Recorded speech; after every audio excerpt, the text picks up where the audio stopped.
Hello friends, welcome in target teaching school. Physical science के lesson plan आपके लिए लेकर आए हैं। तो फिजिकल साइंस के लिए लेसन प्लान है आपका, लेसन प्लान नंबर 7 है इसे, और 6 वीडियोस इस चैनल पे आप जाकर देख सकते हैं।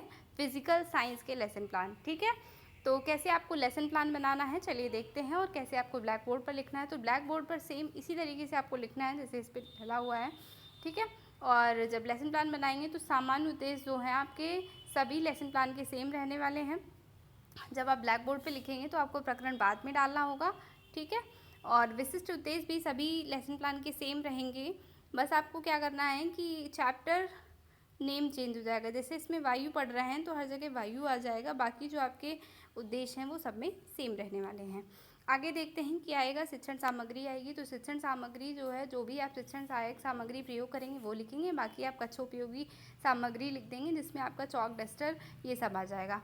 पूर्व ज्ञान में आपको क्या लिखना है कि छात्राएं जो हैं वो इससे संबंधित सामान्य जानकारी रखती हैं। फिर शिक्षण विधि आ जाएगा। शिक्षण विधियों में आप जो भी विधि प्रयोग कर रहे हैं वो लिखेंगे, प्रश्नोत्तर विधि, व्याख्यान विधि, इस तरीके से। फिर आते हैं प्रस्तावना प्रश्न, ठीक है। प्रस्तावना प्रश्न जो है ये, इस पर टीचर ज़्यादा आपको गौर करते हैं। प्रस्तावना प्रश्न किस तरीके से आपको पूछने हैं बच्चों से और कैसे आपको अपना टॉपिक निकलवाना है। तो सबसे पहला प्रस्तावना प्रश्न आप पूछ सकते हैं कि हम किस ग्रह में रहते हैं। तो बच्चे बोलेंगे कि हम लोग पृथ्वी पे रहते हैं। तो आप पूछ सकते हैं कि जीवित रहने के लिए बच्चों हमें क्या ज़रूरत हो, तो ये बच्चे इस तरीके से बताएंगे। फिर आप वायु कैसी होती है इसके बारे में पूछ सकते हैं, वायु को हम क्या देख सकते हैं। तो ये उनका समस्यात्मक प्रश्न बन जाएगा। आगे देखते हैं। फिर आप उद्देश्य कथन में बताएंगे कि बच्चों आज हम वायु चैप्टर के बारे में विस्तृत अध्ययन करने वाले हैं। फिर प्रस्तुतिकरण आएगा। इस तरीके से आपको चार्ट बना लेना है और ये एक्सप्लेन करना है। तो पहला शिक्षण बिंदु क्या आ जाएगा, वायु एवं वायुमंडल, ठीक है। वायु के बारे में बताएंगे, वायुमंडल के बारे में। उससे पहले आपको कुछ विकासात्मक प्रश्न भी पूछने होंगे उससे जुड़े, तो इस तरीके से आप विकासात्मक प्रश्न भी पूछ सकते हैं। फिर उसको आप एक्सप्लेन करेंगे, ठीक है। और यहाँ पे जो भी विधि आप प्रयोग करेंगे वो विधि आ जाएगी, और जो उत्तर बच्चे देंगे वो आपको छात्रा क्रिया में लिखना है। आगे देखते हैं। बाकी जो इम्पॉर्टेंट टर्म्स होंगे वो आपको ब्लैक बोर्ड में भी लिखते जाना है। फिर सेकंड शिक्षण बिंदु आता है वायु के गुण, ठीक है। वायु के गुण आते हैं, फिर उससे रिलेटेड आप विकासात्मक प्रश्न पूछेंगे बच्चों से, तो बच्चे कुछ आंसर देंगे। फिर उसके बाद आपको वायु के गुण के बारे में एक्सप्लेन कर देना है। तो छात्राध्यापिका कथन आएगा वायु से संबंधित। फिर आपको उसके गुण बताने हैं कि वायु जो होता है वो रंगहीन है, गंधहीन है और स्थान नहीं घेरती है, आयतन अनिश्चित होता है। इस तरीके से आपको वायु के गुण बता देने हैं, और जो इम्पोर्टेंट टर्म्स होंगे वो आपको लिखते भी जाना है। फिर तीसरा टर्म्स आता है आपका वायु का संगठन, ठीक है। वायु का संगठन आता है, आप एक्सप्लेन करेंगे। सबसे पहले विकासात्मक प्रश्न कुछ पूछ लीजिए, और वायु किन गैसों का मिश्रण है, ठीक है। इस तरीके से आपको कुछ प्रश्न पूछने हैं, फिर उसको आपको एक्सप्लेन भी कर देना है। एक्सप्लेन करेंगे कि क्या है, वायु नाइट्रोजन, ऑक्सीजन, कार्बन डाइऑक्साइड तथा सूक्ष्म मात्रा में अन्य गैसों का एक मिश्रण होता है, ठीक है। इस तरीके से, और आप इनकी वैल्यूज़ जो हैं जो ब्लैक बोर्ड पर लिख देंगे, ठीक है।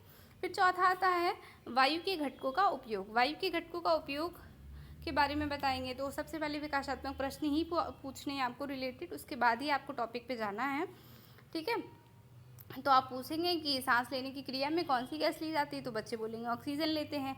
फिर नाइट्रोजन का प्रयोग, कुछ भी आप इस टॉपिक से रिलेटेड क्वेश्चन पूछेंगे, गैसों से रिलेटेड। फिर उसके बाद आप एक्सप्लेन करेंगे। ये थोड़ा थ्योरेटिकल चैप्टर है, ठीक है ना, वायु। बाकी इसमें कुछ वैसा तो है नहीं कि आप प्रैक्टिकल करके दिखाएं। तो आपको ब्लैक बोर्ड पे इस तरीके से चित्र बना देना है। आप परसेंटेज वाइज वैल्यू दिखा सकते हैं कि कार्बन डाइऑक्साइड इतनी ज़्यादा होती है, तो इस तरीके से हो सकती है, ठीक है। और आपको इस तरीके से एक्सप्लेन भी कर देना है हम वायु के घटकों को। तो वायु के घटकों को आप एक्सप्लेन कर देंगे कि अधिक ऊंचाई पर जाने पर क्या होता है, ऑक्सीजन कम हो जाती है, नाइट्रोजन का प्रयोग हम इसमें करते हैं, उर्वरक बनाने में करते हैं। इस तरीके से आपको एक्सप्लेन कर देना है, ठीक है। तो ये सारे वायु के घटक ही आ जाएंगे। इस प्रकार से नाइट्रिक अम्ल का निर्माण भी नाइट्रोजन क्रिया से होता है, आपको सारे बताने हैं। ये कुछ इम्पॉर्टेंट जो पॉइंट्स होंगे वो आपको ब्लैक बोर्ड पर लिखना है, ठीक है।